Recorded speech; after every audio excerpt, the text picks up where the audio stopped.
Tonight, I am stepping into a story that moves the way a lantern flame moves, steady, gentle, never in a hurry. I can feel it already, the way it asks nothing of me except to stay close. It is a love story, yes, but not one that announces itself. This is a love written quietly, folded into envelopes, carried across distances, and held together by small gestures that mean more than any declaration ever could. In this world, night is not the end of the day. Night is where the truest things happen. It is when voices soften, when streets glow instead of glare, and when the heart finally has enough space to listen to itself. I find that I am most awake after dark here. The air feels more honest then. Tonight, this story carries me to Morocco, to a place where the scent of spice lingers long after cooking fires fade, where sea salt drifts in on evening air, and where I arrive newly married, not knowing yet that what I will find is not simply a destination, but a deeper understanding of what home can be.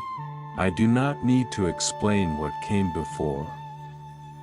I don't need to justify why I am here, or what I thought this journey would be.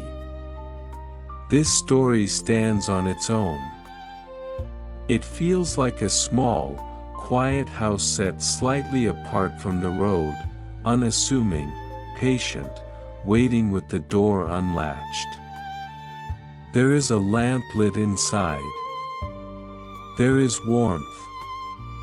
And as I pause on the threshold, I already sense what matters most. I am safe here, let the pace slow, I tell myself, not as an instruction but as a permission. There is nothing to earn here, nothing to complete, nothing waiting for proof. I feel the day loosening its grip on me in small, almost invisible ways, like a knot that softens without ceremony. The effort I carried earlier begins to drain out of my shoulders, my hands, my jaw. Muscles that stayed alert out of habit finally realize they are no longer needed. I imagine evening settling onto me the way a light shawl might, barely there, but unmistakably present. It does not weigh me down. It does not restrict me. It simply reminds me that I am allowed to rest inside this moment. My breathing changes without my asking it to. It lengthens. It deepens. Each breath feels less like a task and more like a quiet agreement between my body and the night. I notice the way air moves in and out, cool at first, then warming as it leaves. I stop monitoring it. I stop guiding it. I let it take care of itself, the way it always has. The world feels less sharp now, its edges gently rounded, as if everything has agreed to soften at the same time. In this story, sound does not intrude. It arrives politely, aware of its place. Footsteps pass somewhere nearby. Measured and unhurried, fading before I can decide who they belong to. There is a distant murmur of voices that never resolves into words, only tone, only rhythm, only the reassurance that other lives are unfolding without urgency. Somewhere unseen, a kettle begins to hum, low and patient, the sound of water thinking about becoming something else. Wind moves through palm fronds with a slow, brushing cadence, like fingers smoothing a crease from cloth. Each sound knows when to stop, and none of them linger longer than they are welcome. Nothing here demands my effort. Nothing pulls at me or asks me to respond. I am not expected to understand, or react, or be clever. I am allowed to be receptive instead. To let the story come toward me at its own pace. It feels like standing still while something warm approaches, rather than chasing it down. The sense of urgency I carried earlier loses its purpose and slips away, leaving behind a quiet clarity that if you are listening to this at the end of a long day, I hope the room around you already feels familiar, shaped by repetition and use, softened by memory. And if you are listening somewhere unfamiliar, somewhere temporary, or borrowed, or unexpected, I hope the story can still offer you a sense of arrival. If you find comfort here, you can like or subscribe, and if you wish, you can share where you are listening from, and what hour the night has reached for you. Then that small act can fade away, and nothing more will be required of you. I picture the lights dimming gradually. Not all at once. One lamp turned off. Another left glowing softly in the corner. Brighter rooms abandoned in favor of spaces that invite quiet. Curtains drawn until the outside world becomes a suggestion rather than a demand. My attention follows simple, grounding sensations, the way my weight settles, the ease in my neck, the steady presence of the floor beneath me. Even time feels different now, stretching instead of pressing, widening instead of narrowing. As I step further into the story, I do it the way one enters a warm room after being outside at night, slowly, gratefully, without needing to mark the exact second warmth replaces cold. The night is already holding this tale. And without effort, without resistance, I allow myself to be held as well, safely, gently, and without expectation. It is late summer, though no one here bothers to name the year, and I find that I don't miss it. Dates feel unnecessary in a place like this, almost intrusive. What matters instead is the texture of the season, the way warmth lingers in the air long after the sun has set, and how night arrives slowly, patiently. Like a tide that knows it will reach the shore without rushing. Time feels broader here, less concerned with precision, more interested in rhythm and repetition than in exact measurement. We arrive in Morocco after dark, Charles and I, stepping into a coastal city where the streets curve like ribbon and never seem to move in straight lines for long. The sea is close, close enough that I can sense it before I see it, breathing steadily against the harbor wall. Light gathers instead of glaring. Lanterns hang above doorways, their glow honeyed and low, touching stone and plaster gently. Nothing feels harsh. Nothing feels unfinished. Even shadows seem deliberate, placed with care. As we walk, the air folds around us, thick with scent. Cumin and coriander linger heavily. Orange blossom drifts from somewhere unseen, sweet and almost dizzying. Mint releases itself underfoot. Smoke from cooking fires curls upward, still active, still purposeful, not yet ready to surrender the night. The stones beneath my sandals hold the memory of the day's heat and give it back slowly, as if reluctant to let it go. Far off, waves fold and unfold into foam, repeating themselves with a devotion that feels comforting rather than monotonous. I notice the cats first, quiet observers perched at the edges of alleys, watching us with the calm indifference of creatures who have seen thousands of arrivals like ours, and will see thousands more. They do not move aside for us. They do not challenge us. They simply exist, as much a part of the city as the walls themselves. Their presence steadies me. It makes everything feel older, more settled, less concerned with novelty or explanation. Nothing here feels staged for us. That, I realize, is part of its beauty. The city does not perform. It continues. We have entered it mid-sentence, and it does not pause to explain itself. Doors open and close with familiar sounds. Voices rise and soften in patterns that repeat nightly. Somewhere, laughter spills briefly into the street, then retreats again behind stone walls. I feel as though I am walking through a painting that is still drying, its colors deepening quietly as night takes its place. There is a sense, almost immediately, that this place exists on its own terms. The streets do not bend to convenience.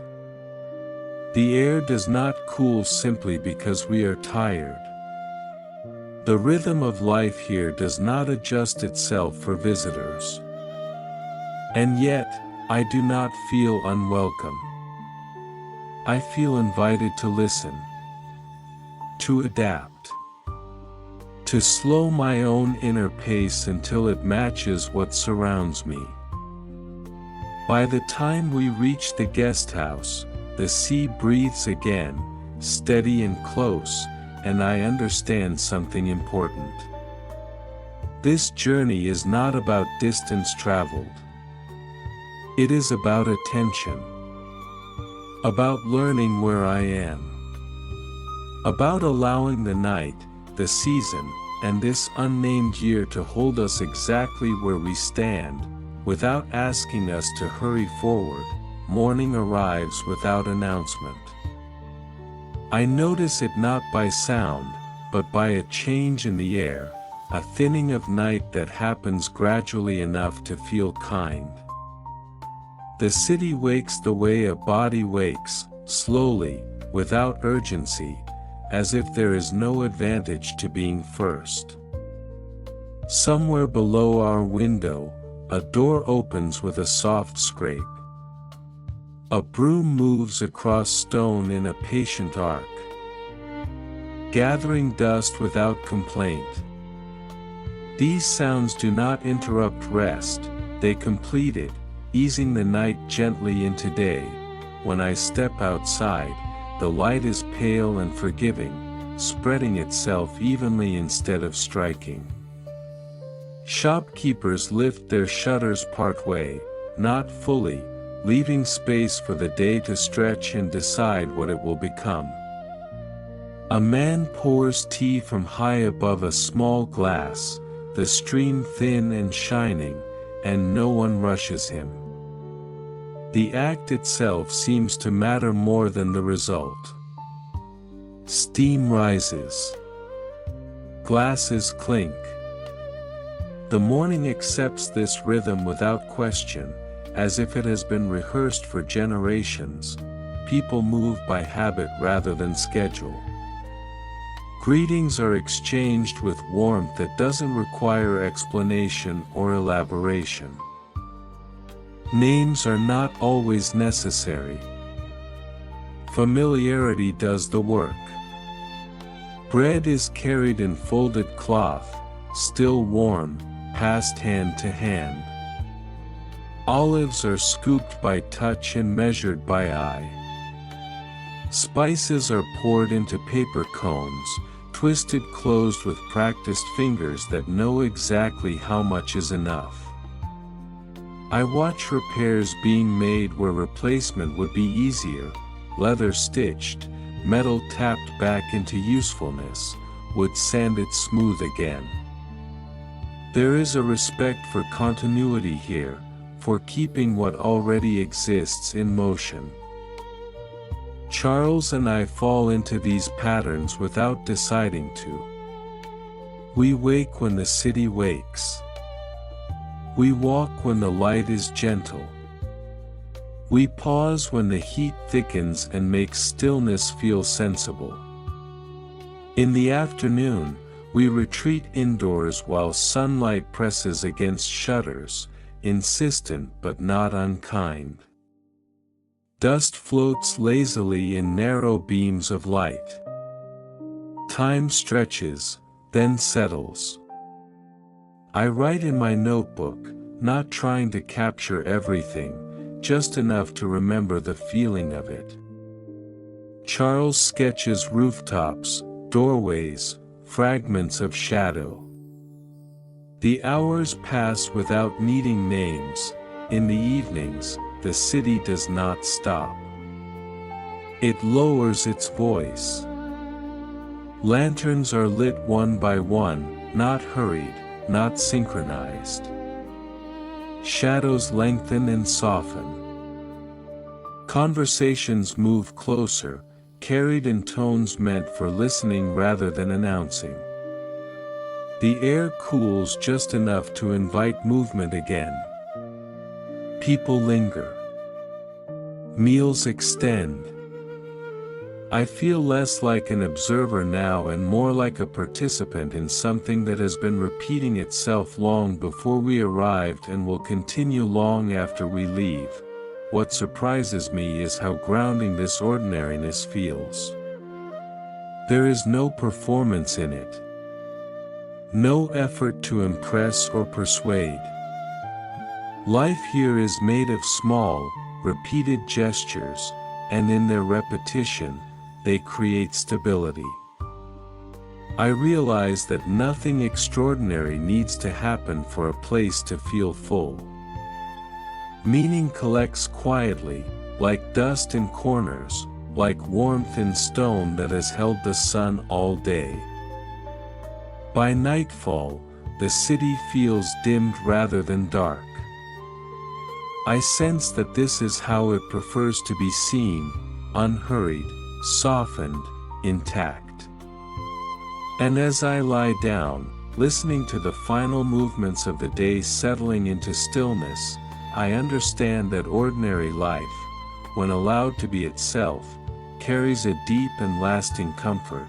It is through people that the city begins to feel less vast and more intimate.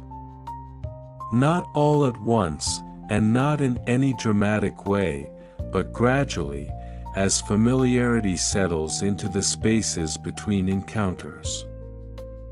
Faces become recognizable. Voices begin to carry context. We stay in a small guest house owned by a woman named Mara, and from the first evening, her presence seems to anchor the place. She keeps her hair pinned neatly, always in the same careful style, and moves with the calm certainty of someone who has watched many stories arrive at her door, unfold briefly, and continue on again. Mara speaks without excess. Her words are chosen for usefulness rather than flourish. She seems to know when speech would interrupt something more important, and when silence is the greater kindness. In the mornings, she sets out bread and fruit as if this were the most natural arrangement in the world, never announcing it, never explaining. In the evenings, she asks only whether we slept well, and listens to the answer without judgment. Her kindness is practical rather than sentimental, and I find myself trusting it immediately. There is comfort in being cared for without being examined. There is also Eli, a young driver who sometimes waits near the gate with an easy, unself-conscious patience. He has a gentle face and a habit of humming when he thinks no one is listening. The sound drifts ahead of him as he walks, low and tuneless, more feeling than melody. He knows the roads beyond the city, the ones that rise into hills and stretch into long, quiet distances where the sky feels close and watchful. When he speaks of these roads, he does so with affection, as if describing people rather than places, naming curves and turns the way one names familiar habits. And then there is Mr. Klein, an older American who sits on the guesthouse roof each evening at dusk. He always chooses the same spot, leaning back against the low wall, watching the light change as if it were a private conversation. He writes postcards he never sends, setting them beside him in a careful stack, edges aligned. He does not speak much, but when he does, his words land softly and stay. There is no urgency in him, no desire to be understood quickly. He has learned the value of letting meaning settle on its own, like dust in still air. Charles notices people the way an artist notices light, how it falls across a face, where it lingers, what it reveals when it fades. He sketches faces from memory, not for likeness, but for atmosphere, for the feeling someone leaves behind. I notice people differently. I listen for pauses, for what is said indirectly, for what silence is allowed to hold without being filled. Between us, we gather a fuller picture of the lives moving around us, intersecting briefly with our own. These people do not demand anything from us. They do not ask us to perform gratitude, or curiosity, or delight. They do not require us to become different versions of ourselves. They simply exist nearby, sharing space, sharing time.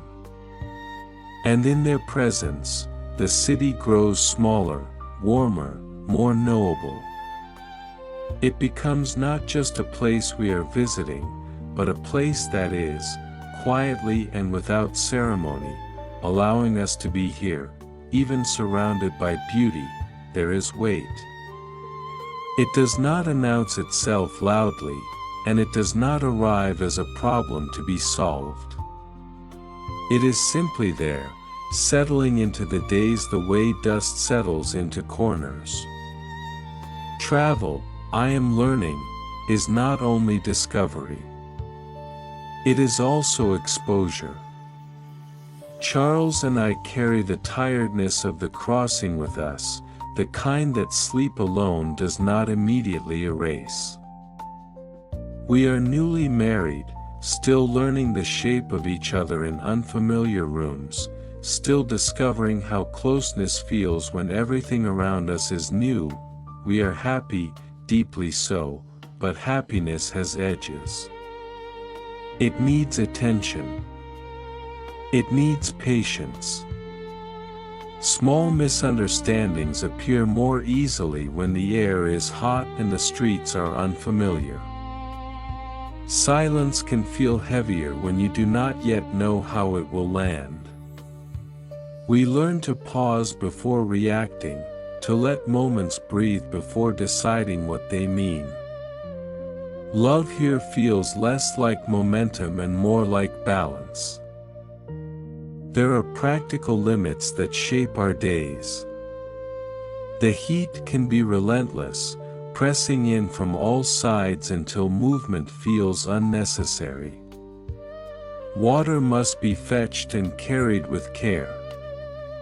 Roads beyond the city are rough, and distance costs more than time. Messages do not arrive quickly. Letters take on a different importance when they cannot be replaced by immediacy. Plans cannot be forced to comply with desire. They bend or they break, I feel the land setting its own terms. This place has a pace that does not negotiate. It does not hurry to meet us halfway. At first, I resist without realizing I am doing so. I count hours. I expect answers. I wait for things to resolve neatly. And then, slowly, I understand that resistance only sharpens discomfort. Here, you do not conquer time. You learn to move with it, or you grow tired trying to pull against it. Even the beauty carries gravity. The sea is steady, not playful. The hills beyond the city feel watchful rather than inviting. The nights are long and quiet enough to leave room for thoughts that have been postponed. I notice old worries resurfacing, not dramatically, but persistently. Questions about the future. About responsibility. About what we owe to the lives that came before ours. Being far from home does not erase these things. It brings them closer. Charles senses this weight too, though he carries it differently. He grows quieter some evenings, his sketches slower, his attention turned inward. We do not always speak about it. Sometimes we simply sit together and let the presence of the other steady us. Other times, we talk gently, carefully, as if choosing words that will not tip the balance too far in any direction. What I am learning is this: reality does not disappear just because the setting is beautiful. It travels with us, shaped by context but not erased by it. And yet, in this place, the weight feels manageable. It does not crush. It grounds. It reminds us that depth comes not from escape, but from staying present even when things are imperfect. Here, beneath the lantern light and the steady rhythm of unfamiliar days, we begin to understand that carrying weight together is its own form of intimacy. After a while, the days begin to repeat, and instead of dulling the experience, this repetition softens it. I stop waking with the need to orient myself. The morning light through the shutters becomes familiar, arriving at nearly the same angle each day, pale and uninsistent. The sounds outside arrange themselves into patterns I recognize before I am fully awake. Time no longer feels like something I am moving through, but something that is gently moving around me. Shaping itself to my breath, each day begins in much the same way. Morning tea, warm and slightly sweet, held between my hands while the air is still cool enough to notice. A simple breakfast eaten slowly, without conversation at first, as if words need time to arrive. We walk through the market while the air is still forgiving, greeting faces we now recognize even if we do not know their names. The vendors nod in a way that suggests continuity rather than curiosity. The cats remain where they always are, watching without interest. Nothing surprises us, and because of that, everything feels easier to notice. The afternoons stretch longest. Heat presses against the city and encourages stillness, making movement feel optional rather than necessary. We spend these hours indoors, light filtered through shutters, the outside world reduced to sound and suggestion. Dust drifts lazily in narrow beams of sunlight.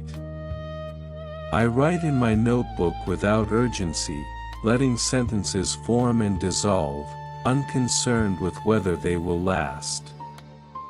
Charles sketches rooftops, hands, bits of architecture that catch his attention.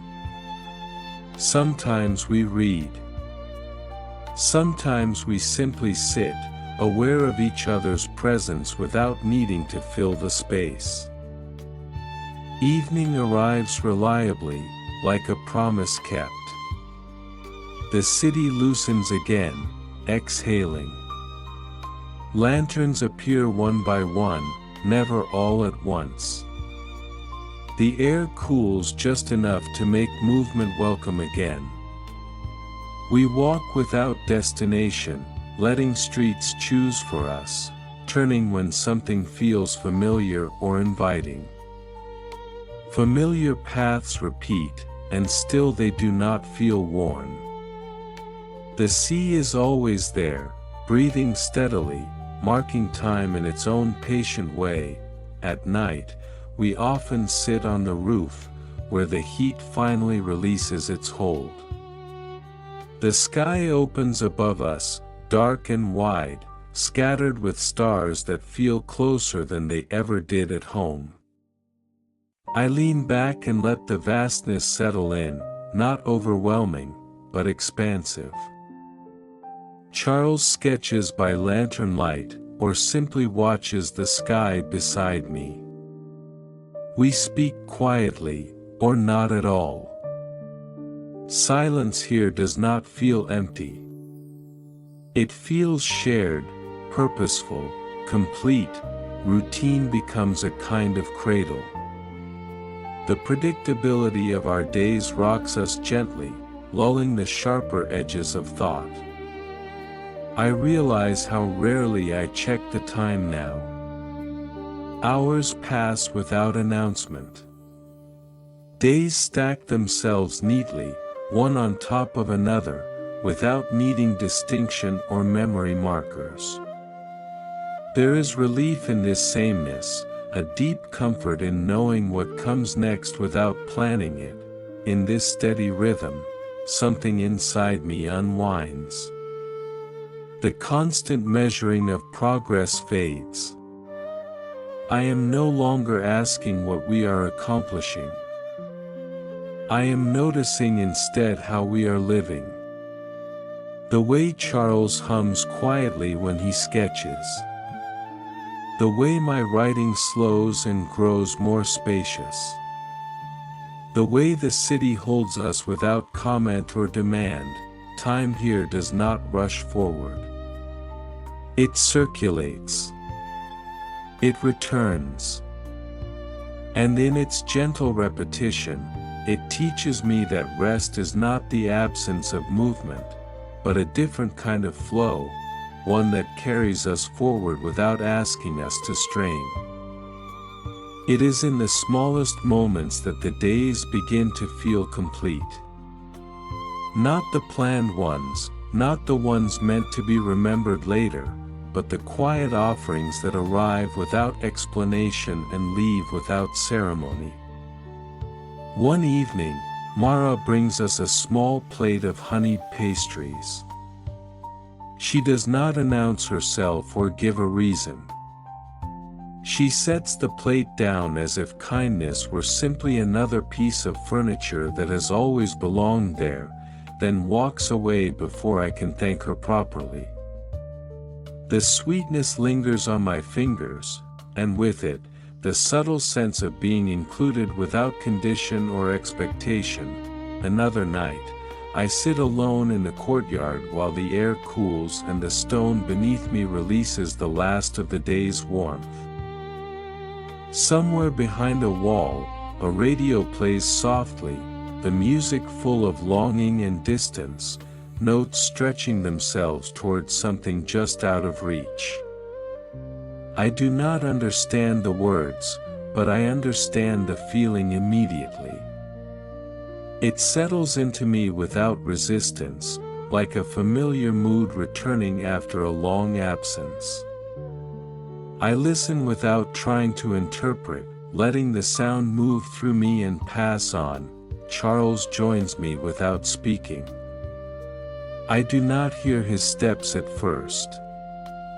He simply appears beside me, sitting close enough that I can feel his presence without turning my head. His shoulder is warm. His breathing is steady and unhurried.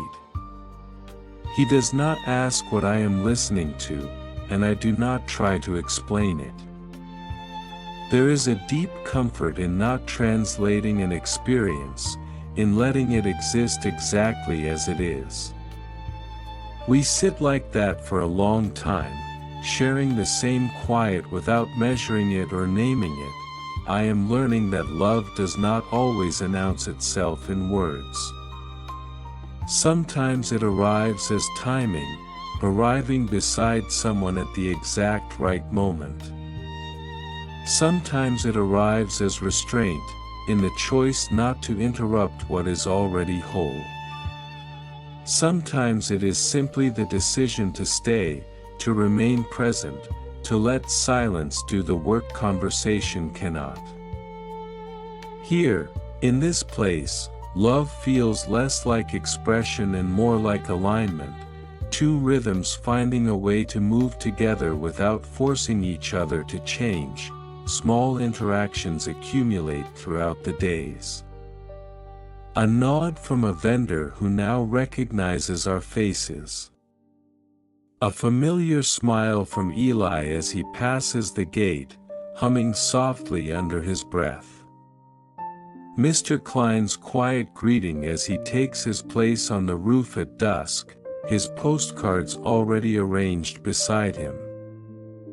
None of these moments are remarkable on their own, and yet together they create a sense of belonging that surprises me.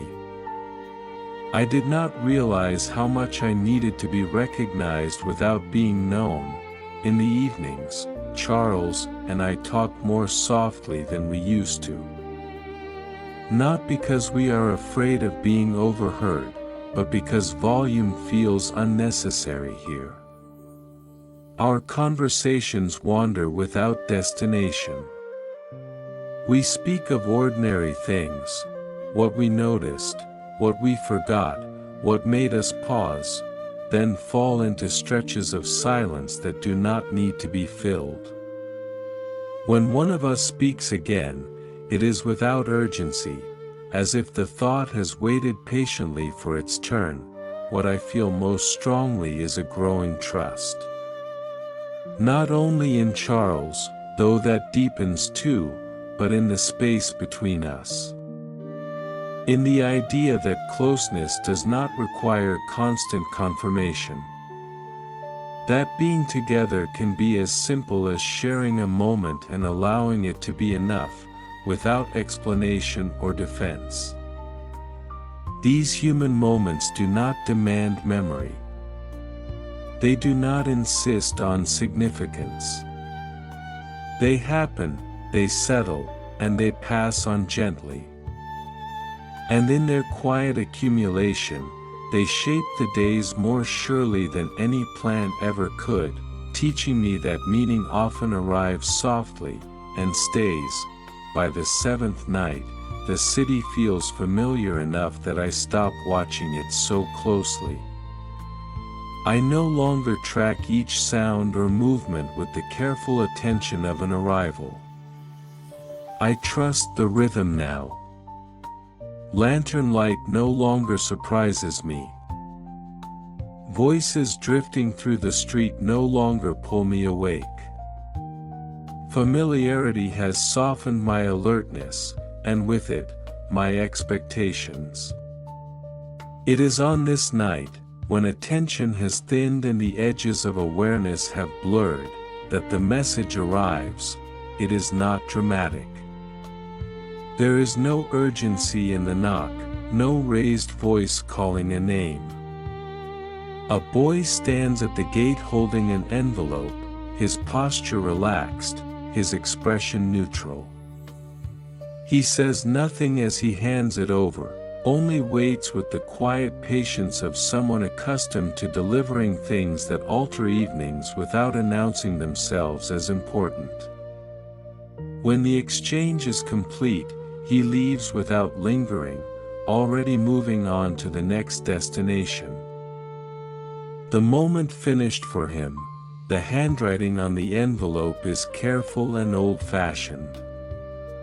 It is addressed to Charles. He takes it from my hand without comment, turning it once, then again, as if orienting himself to its weight before opening it. He reads it standing. Then he sits down and reads it again, more slowly this time. His face does not collapse, but something shifts behind his eyes, subtle and unmistakable, like a door opening into a room he has avoided for years but always knew was there. I watch without asking questions. I don't need details to understand the shape of what is happening. Some news announces itself through tone alone. Some truths do not need explanation or context to make themselves felt. The room seems to grow quieter around us, as if even the walls are listening. When he finally looks up, his voice is careful, chosen. "There's someone I have to see," he says. "In phase. It's connected to my father." I nod. I do not argue. I do not ask how long he will be gone, or what he expects to find. I lean forward and kiss his cheek, anchoring him gently, the way you steady something fragile without gripping it too tightly. He exhales, and I feel the tension shift, not disappearing, but settling into something that can be carried. That night, after Charles falls asleep, sleep does not come easily to me. The guest house feels different in the dark, not threatening, just newly detailed. Shadows lengthen in unfamiliar ways.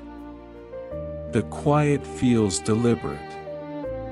I move slowly through the hallway, careful not to wake anyone, my steps guided more by instinct than sight. Near a shelf I have passed many times before, I notice something I hadn't seen until now, a thin seam in the plaster, faint but deliberate, as if the wall has been opened and closed, then smoothed over with care. My fingers find a loose edge. I hesitate, only briefly, aware of the stillness around me, then press gently, behind the plaster, wrapped in cloth, is a small bundle of letters. Not ours. Older. The paper is yellowed, the edges softened by time and handling. They are tied together with a faded green ribbon. I hold them for a moment without opening them, aware of the quiet gravity they carry. Whatever these letters contain, they have been waiting. And somehow, now, they have chosen this night to be found. Morning comes softly, without insistence. The sky lightens in thin layers, and the city releases night the way a body releases breath. Charles leaves before sunrise, riding with Eli toward the station while the streets are still quiet enough to feel private.